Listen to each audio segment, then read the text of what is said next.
Imagine the shock and frustration felt by Michigan residents when they learned that the Trump administration had abruptly canceled a $156 million federal grant intended to bring solar energy to low-income households. This decision, part of a broader $7 billion cut to solar energy programs, has sparked controversy and raised questions about the administration's priorities. But here's where it gets controversial. The cancellation comes at a time when the administration is considering whether to keep a Michigan coal plant operational beyond its planned retirement. This move has environmentalists and state officials up in arms, and for good reason. The Trump administration's decision to terminate the Solar for All program, a Biden-era initiative under the Inflation Reduction Act, has left many scratching their heads. The program was designed to help low-income families install solar panels, reducing their energy costs and promoting clean energy. Michigan was one of 60 grantees promised a portion of the $7 billion, but so far, it has only received $1 million of its $156 million share. State officials had already announced plans to spend nearly $14 million on various projects across the state, including installing solar panels on a senior citizen building in Oakland County, a ground-mounted solar array at a Hillsdale County airport, and solar panels and energy storage for homes and a community building in Chippewa County. The Chippewa County project, led by the Intertribal Council of Michigan, was particularly impactful. Clayton Kinchelow, the organization's executive director, described the loss of these funds as deeply unfortunate. He emphasized that these investments were crucial for infrastructure improvements and environmental initiatives, especially for Michigan's tribal communities. The organization is now working to realign its goals with the current administration's priorities, seeking collaborative solutions that honor tribal sovereignty and promote equity.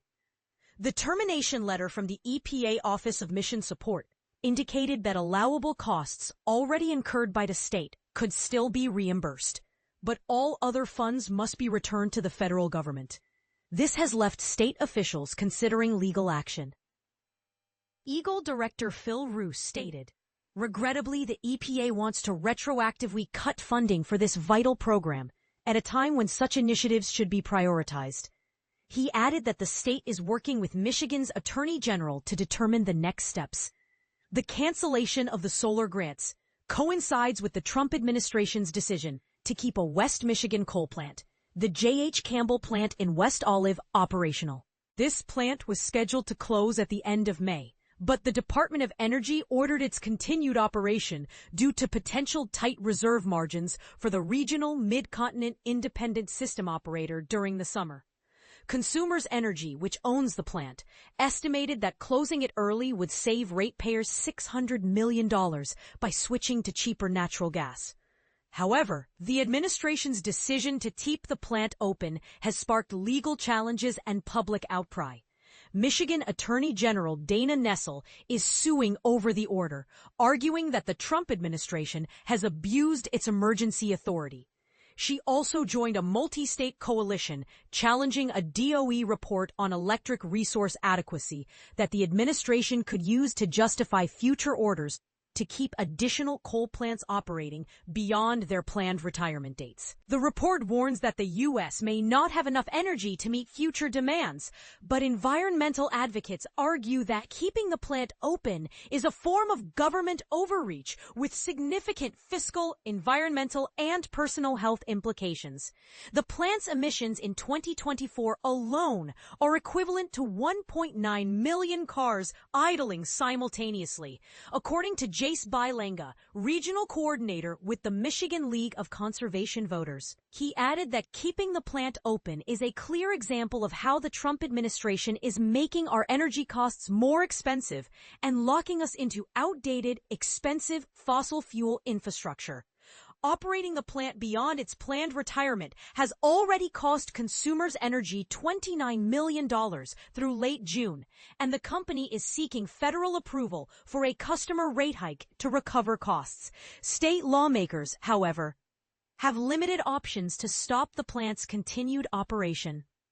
State Rep Stephen Wooden, a Democrat representing a portion of Grand Rapids, emphasized the importance of standing up to the Trump administration and listening to local residents and utilities that have already scheduled the closure. The solar grant cancellations are just the latest in a series of moves by the Trump administration to disinvest in clean energy and support fossil fuels. Environmentalists have reacted with dismay, arguing that the administration is more interested in propping up big polluters than supporting working-class people. James Gignac, Midwest Policy Director for Climate and Energy at the Union of Concerned Scientists, stated, "The initiative could lower energy costs for thousands of households, underscoring how the administration is more interested in propping up big polluters than supporting working-class people." The administration has downplayed the threat of climate change even as it causes ever-worsening damage in the form of deep droughts, megafires, extreme storms, and rising seas. Earlier this month, the administration proposed rescinding the so-called endangerment finding, a 2009 EPA declaration that greenhouse gases threaten public health and welfare. This finding has served as the scientific and legal basis for federal regulation of greenhouse gas emissions. The big, beautiful tax and spending megabill that Trump signed into law last month also contains a host of other cuts to federal spending on clean energy and electric vehicles. Among them, rescinding federal tax incentives for EV buyers and clean energy production, and rescinding unspent funds from Biden-era clean energy and conservation initiatives, including those designed to reduce air pollution at schools and remove old culverts to rehabilitate Michigan streams. So, what do you think? Is the Trump administration's decision to cancel the solar grants and keep the coal plant open a necessary step to ensure energy security? Or is it a misguided move that prioritizes fossil fuels over clean energy? Share your thoughts in the comments below.